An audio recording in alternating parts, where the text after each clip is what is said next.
राष्ट्रवादी कांग्रेस अजित पवार गुट की नेता रूपाली ठोमरे पाटिल और महिला प्रदेशाध्यक्ष व राज्य महिला आयोग की अध्यक्ष रूपाली चाकणकर के बीच चल रहा विवाद खुलकर सामने आया। इस पृष्ठभूमि पर पक्ष ने ठोमरे को अनुशासन भंग का नोटिस भेजा क्योंकि उन्होंने मीडिया में चाकणकर के खिलाफ बयान दिया था। संगठन सरचिटनीस संजय खोड़के ने उन्हें 7 दिन में स्पष्टीकरण देने के निर्देश दिए। इस नोटिस को लेकर ठोमरे ने कहा कि उन्हें नोटिस नहीं बल्कि स्पष्टीकरण पत्र मिला है और वे कानूनी तौर पर अपना जवाब पेश करेंगे। यह बयान उन्होंने पुणे में मीडिया से बातचीत के दौरान दिया। आइए सुनते हैं ठोमरे का सविस्तर बयान। मला पक्षाची नोटीस नाही, मला पक्षाचं खुलासा पत्र काल रात्री दिलेलं आहे। त्या खुलासा पत्रामध्ये जो काही मजकूर आहे तो मी तुम्हाला माझ्या सोशल मीडियातनं तुमच्यापर्यंत पोहोचलेला आहे की मी जे काही महिला आयोगाच्या अध्यक्षा त्याच्यानंतर प्रदेश अध्यक्षा यांच्या बाबतीत माध्यमावर वक्तव्य केलं त्याचा खुलासा मला माझ्या पक्षाने मागितलेला आहे।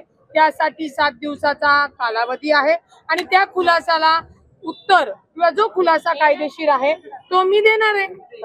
आता भेट घेतली, आता काय नेमकं आता बोललं काय झालं, समोरासमोर आले काय झालं या विषयात आता चर्चा काय झाली नेमकी? आता तुम्ही समोर दादा खुलासा जी आहे ती प्रक्रिया आहे ती कुणी जरी असेल, कुठली जरी नोटीस आली, कुठला जरी आरोप आला तर त्याच्यावर जी काही कायदेशीर माझा बचाव आहे किंवा जे सत्य आहे हे सगळं मी सत्य आणलेलं आहे आणि मी ते तिथं या कायदेशीर जेव्हा खुलासा करेल तेव्हा तो तुम्हाला पण मी देणार आहे।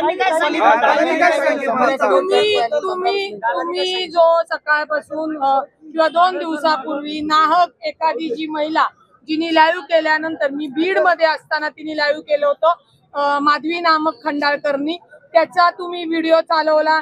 त्या व्हिडिओवरनं ते जे काही वाद झाले तिने सांगितलं की रुपाली पाटील ठोंबरे आणि तिची बहीण तिची मावशी यांनी मारलं। त्याच्यानंतर मी बीड मध्ये होते, बीड मधनं इथे मी येतो। या दोन्ही केसेस हा ज्या वादावादी किंवा जो काही प्रसंग घडलेला तो प्रसंग त्यावेळेला पोलीस स्टेशन मध्ये वाद गेला होता, तो वाद संपवण्यात आला होता आणि तो वाद संपवल्यानंतर लक्षात घ्या तो वाद संपवल्यानंतर दुसऱ्या दिवशी तातडीने पुन्हा एकदा त्या माधवी खंडाळकर यांनी सीपीला तक्रार दिली आणि अर्ध्या तासाच्या आत हा तक्रार गुन्हा दाखल करण्यात आला। मग माझा प्रश्न एवढाच होता, दोघांच्या तक्रारी तुम्ही मागे घेतलेल्याचं तुमच्याकडे शूटिंग आणि त्याचे दस्तावेज पोलीस स्टेशन मध्ये आहे, तर मग आमचा गुन्हा का नाही घेतला? त्यासाठी मी पोलिसांकडे गेलो होते, त्यांनी गुन्हा दाखल केलेला आहे। माधवी खंडाळकर आणि तिच्या भावावर 354च्या विनयभंग केला म्हणून आणि बोलायला आलेल्याच्या अंगावर डायरेक्ट गेलेल्याचा तो गुन्हा दाखल केलेला आहे। आता माधवी खंडाळकर राज्याचे उपमुख्यमंत्री यांना भेटायला आल्या, साहजिकच आहे। माननीय अजितदादा महाराष्ट्राचे राष्ट्रीय अध्यक्ष, महाराष्ट्राचे नेते राष्ट्रीय अध्यक्ष आहेत, त्यांना कुठलाही सर्वसाधारण व्यक्ती भेटायला येऊ शकतात, त्यानुसार त्या तिथे आल्या होत्या।